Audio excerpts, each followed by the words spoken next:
I'm trying to be positive and grateful for everything, but I seem, no matter how hard I try, I can't attract love or job or family unity or you name it. I just seem to be attracting not good luck, basically. Okay. What would happen to your life if you started to attract good luck? Then I would be more at peace. That's not coming up true for you. What? That's your subconscious doesn't agree with you. Oh. What's one thing you're trying to change? I would like to attract love. Okay. Let's say a long-term partner, let's say. Okay. So is being in a relationship a good thing?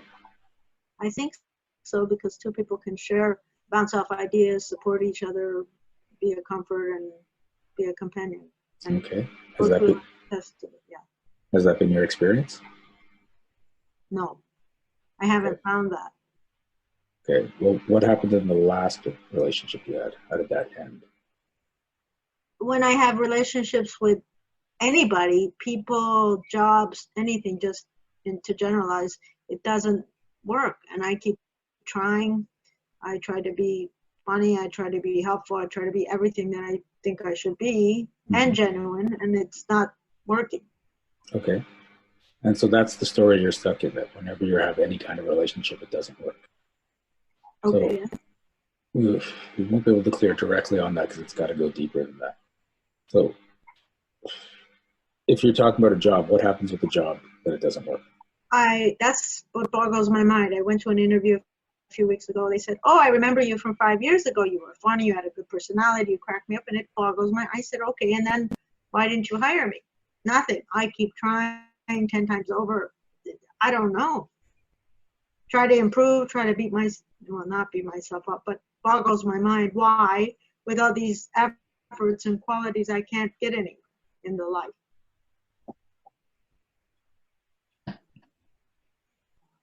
So what happened to the last job you had?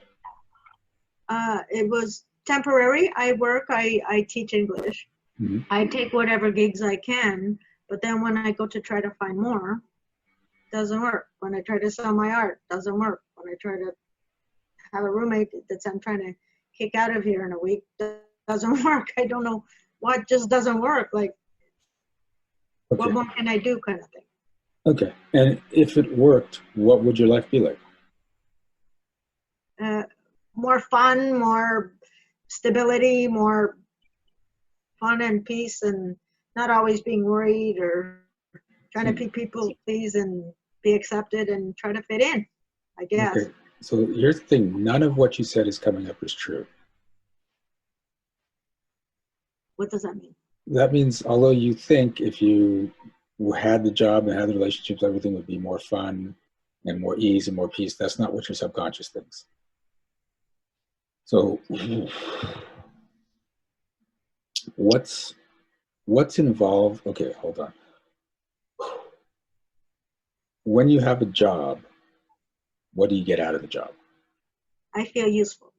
What do you lose when you're in the job? Nothing, in my opinion. Okay, so that's still not coming up true. So there's some people would want more time and freedom, but I have freedom and time and nothing useful to use it with. Not to share my. That's fine. But if you had the job, would you still have the time and freedom? Yes, because there's balance. You can work and you can have the fun and you can have whatever else too. I believe that. Okay. So that's not a. I know what I can tell what you consciously believe, but I can also tell what you unconsciously believe. So, are you willing to destroy the belief that if you had a full-time job, you would lose the time and freedom you desire? I don't have that belief, so okay. Yes? Okay. So what's happening here is I'm looking at what your subconscious thinks. You're looking at what your conscious thinks. Right? So when you say I don't have that belief, that's because consciously you don't think you have that belief, but subconsciously it's there. That I'll lose my freedom? You will lose freedom and time if you have a job. And when you genuinely are ready to shift that belief, the energy will shift. But if you're just saying yes to sort of say, okay, yeah, well, you think I've got it, but I don't really believe I've got it, then that's not going to cause any shifts. Okay, so I want to cause a shift, and I want to do whatever it takes to. Okay. Yeah. So are you willing to destroy the belief that if you get a job, you will lose your time and freedom? Yes. That's better.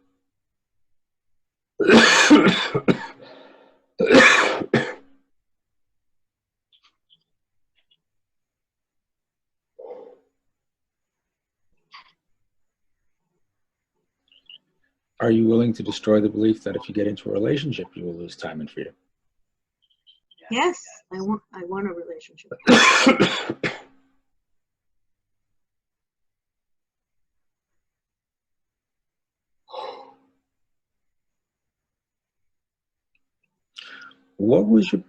What or is your parents' life like? I lost my mother a year ago. I lost my father a long time ago. Okay. And my sister, there's no family unity, which also bothers me too, because no matter what I try to do, I'm not accepted by my sisters or anyone. Okay. So what were your parents' lives like when they were still here? My father was a doctor, but he was always, not close to me. My mother was a Baha'i. She spent her life trying to unite the world with her beliefs and her actions. And how did that work out? She was very popular and famous and kind and admired by everybody. Okay. Did she have time for you? Not when I was younger to teach me things, but when she was older, I called her several times a day, and I felt close to her because I felt that she loved me and wanted to help me. Okay. So, Truth, are you in your father's story? Say that again? Are you in your father's story? In what way? The story of how he ran his life. Are you in a similar story? Because he let my mother be controlling, that kind of thing? And he was not present in my life? Because he was not present in your life, yeah. Probably, because that's probably why I lean towards men that were father figures and that kind of, So if you're in your father's story, there's a few things that are going to happen. Number one, because you see how hard, like how much he was working and how distant he became, you feel that's what's going to happen if you work. And and you'll look for men that are similar, even though that means they're going to be distant and the relationships aren't going to work. I kind of thought that too, Yeah. So are you willing to step out of your father's story about how to live life? Yes.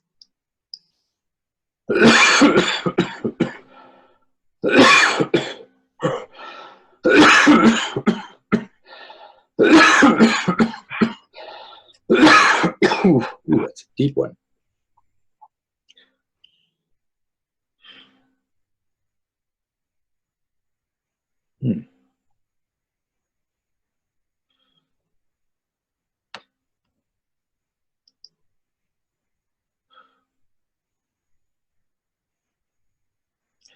Okay. So now, are you willing to step out of the story that none of your relationships work out? Yes. I want them to work out.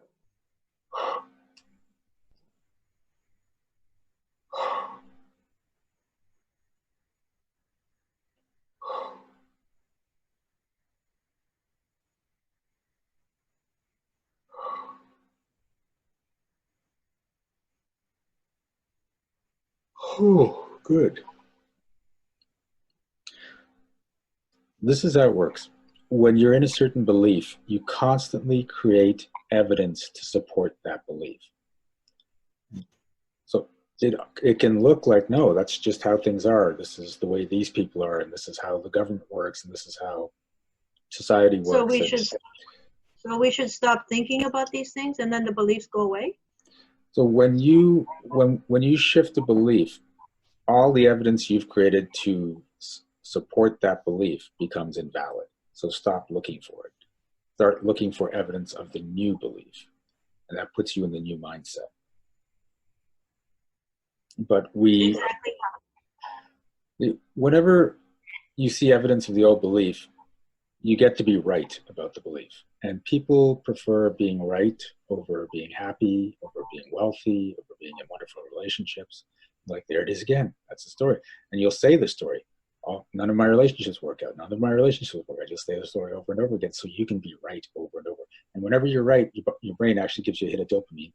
So it feels good. Even if you've just been completely devastated in a relationship, like if you have the belief, every guy I date betrays me, and then you get betrayed, you're in this anguish over being betrayed, but deep down there's like, I got to be right again, and the dopamine hits your brain. And you're like, I want. So how do we just give one example about what I can do in one area to start to try to practice this belief shifting? So we've shifted a few things now, and now you just want to start creating the story that you prefer, and look for evidence of that story. Stop looking for evidence that you're still in the place you were, because when you start looking back, that means with jobs, with money, with people, with anything, with everything, go into this new place of, I get along with people. My relationships are getting better and better each day, and let that reality unfold for you.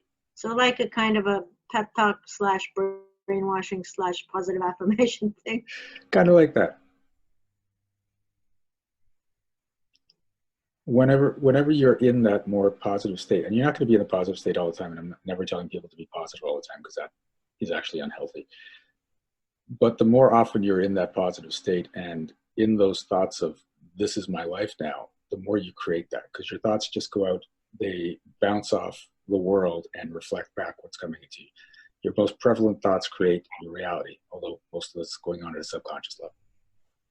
But there's a minister that once, he sort of nailed it. He said, praying is what most people do between prayers. So they go to church on Sunday, they're like an hour at church, and they're like, oh God, give me all the wonderful things, and I promise to be good, and I'd love a lot more money, and I want wonderful relationships. And then they walk out of the church, and the minute they walk out of the church, it's like, fuck, I got no money, I hate this, I'm so frustrated. And that's their dominant thought for the next week, until they come back and for one more hour out of the whole week, oh God, please give me all this wonderful thing. Wherever your prevalent thoughts are, that's the reality you create. And does it help to do creative things? I do art, productive things. Anything that brings you into a state of joy will help you. Okay. How are you feeling? I'm more aware. Okay, cool. Hey, this is Shiraz. Thanks for watching this video. If you liked it, please remember to like and subscribe to our channel. And you can check out upcoming events at www.energeticmagic.com. And remember, be well, be aware, and be magical.